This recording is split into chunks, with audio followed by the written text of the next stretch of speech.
ഓം ശ്രീ ഗണേശായ നമ. ഓം ശ്രീ ഗണേശ ശാരദാ ഗുരുഭ്യോ നമ.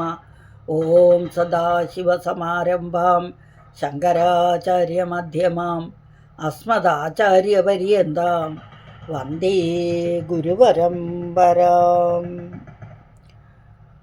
ഓം പീതാംബരം കരവിരാജിത ശംഖചക്രകൗമോദഗീ സരസിജം കരുണാസമുദ്രം രാധാസഹായമതിസുന്ദരമന്ദഹാസം വാതാലയേശമനിശം ഹൃദിഭാവയാമി. ഓം നമോ ഭഗവതേ വാസുദേവായ. ഓം ശ്രീകൃഷ്ണായ പരബ്രഹ്മണേ നമഃ.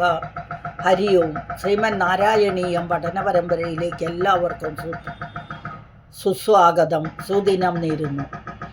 നമ്മൾ പഠിച്ചുകൊണ്ടിരിക്കുന്നത് നാരായണീയം ദശകം 20-ലെ 8 ശ്ലോകങ്ങൾ വരെ പഠിച്ചു.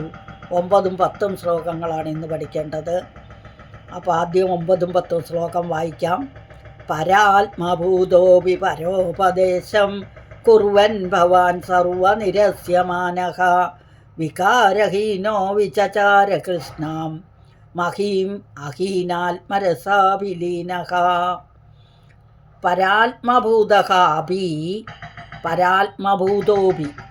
പരഹ ഉപദേശം പരോപദേശം. കുർവന് ഭവാൻ സർവനിരസ്യമാനഃ വികാരഹീനഃ വിചചാര കൃഷ്ണാം മഹീം അഹീൻ ആത്മരസാഭിലീനഃ.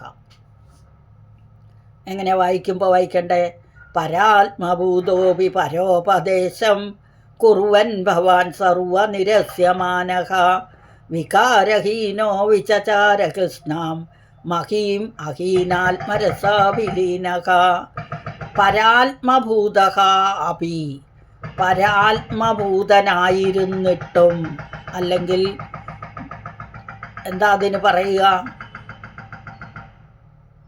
ആത്മജ്ഞാനിയായിരുന്നിട്ടും, ജീവാത്മാവായിരുന്നിട്ടും, അല്ലെങ്കിൽ അതിനെന്താ പറയുന്ന, പരമാത്മാവായി ഭവിച്ചവനായിരുന്നിട്ടും, പരമാത്മാവായി ഭവിച്ച, ഭൂതക എന്ന് പറഞ്ഞാൽ ഭവിക്കുക.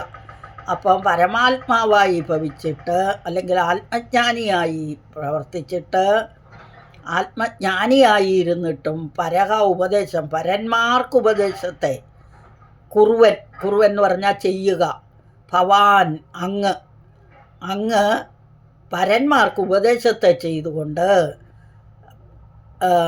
സർവനിരസ്യമാന എന്നിവിടെ പറഞ്ഞത് കഴിഞ്ഞ ശ്ലോകത്തിൽ അഥാഹ ജഡോന്മത്ത പിശാചചര്യ.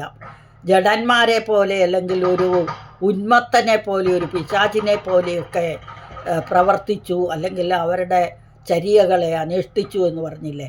അപ്പം എല്ലാവരാലും നിരസിക്കപ്പെട്ടു. കുട്ടികളും വലിയവരും ഒക്കെ ഉപദ്രവിക്കാൻ തുടങ്ങി. ഇവൻ ഒരു ഭ്രാന്തനാണ് എന്ന് പറഞ്ഞ് കുട്ടികൾ കല്ലെറിയാൻ തുടങ്ങി, അങ്ങനെയൊക്കെ ഉപദ്രവിക്കാൻ തുടങ്ങി. അപ്പോൾ എല്ലാവരും ഉപേക്ഷിച്ചു. ഭ്രാന്തനാണെന്ന് കരുതി ഉപേക്ഷിച്ചവനായിട്ട് സർവനിരസ്യമാനക, എല്ലാവരാലും നിരസിക്കപ്പെട്ടവനായും വികാരഹീനനായും, വികാരമൊന്നുമില്ല, മനസ്സിൻ്റെ മാറ്റത്തെയാണ് വികാരം എന്ന് പറയുന്നത്, അതില്ലാത്തവനും. പിന്നെ കൃഷ്ണം എന്ന് പറഞ്ഞാൽ മുഴുവൻ, മഹി എന്ന് പറഞ്ഞാൽ ഭൂമി, മുഴുവൻ ഭൂമിയെയും അഹീനാത്മരസാഭിലീനഃ.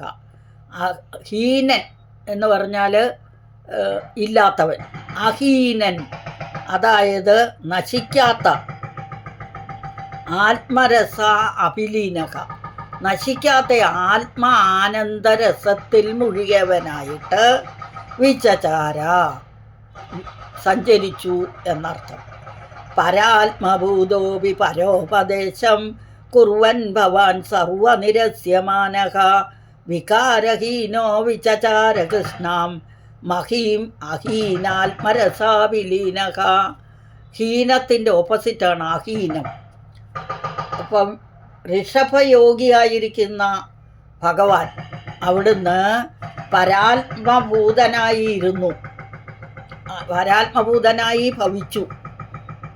എങ്കിലും പരമാനന്ദ രസത്തോട് ഐക്യം ചേർന്നവനായി, അല്ലെങ്കിൽ ആത്മാനന്ദലീനനായി അതിൽ മുഴുകി അവധൂതനായി നിർവികാരനായി മറ്റുള്ളവർക്ക് പരോപദേശത്തെ അല്ലെങ്കിൽ ആത്മജ്ഞാനത്തെ ഉപദേശം ചെയ്തുകൊണ്ട് ഭൂമിയുടെ എല്ലാ ഭാഗത്തും സഞ്ചരിച്ചു എന്ന 9-ാമത്തെ ശ്ലോകം. 10-ാമത്തെ ശ്ലോകത്തിൽ ശയൂവ്രതം ഗോമൃഗകാകചര്യാം ചിരം ചരണ്യാപ്യപരം സ്വരൂപം ദവാഹൃതാംഗകുടകാചലേ ത്വം താപാൻ മമാപകുരുവാദനാഥ. ശയൂവ്രതം ഗോമൃഗകാകചര്യാം ചിരം ചരന് അപി അപരം സ്വരൂപം ദവാഹൃതാംഗഃ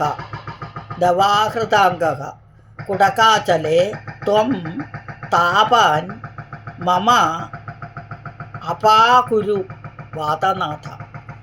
ഇവിടെ ശയു എന്ന് പറഞ്ഞ പെരുമ്പാമ്പ്, ശയൂവ്രതം പെരുമ്പാമ്പിനെ പോലെ, ഗോക്കൾ എന്ന് പറഞ്ഞ പശുക്കൾ, മൃഗം മാന്, കാക്ക വായസം എന്നും പറയും കാക്കയെ.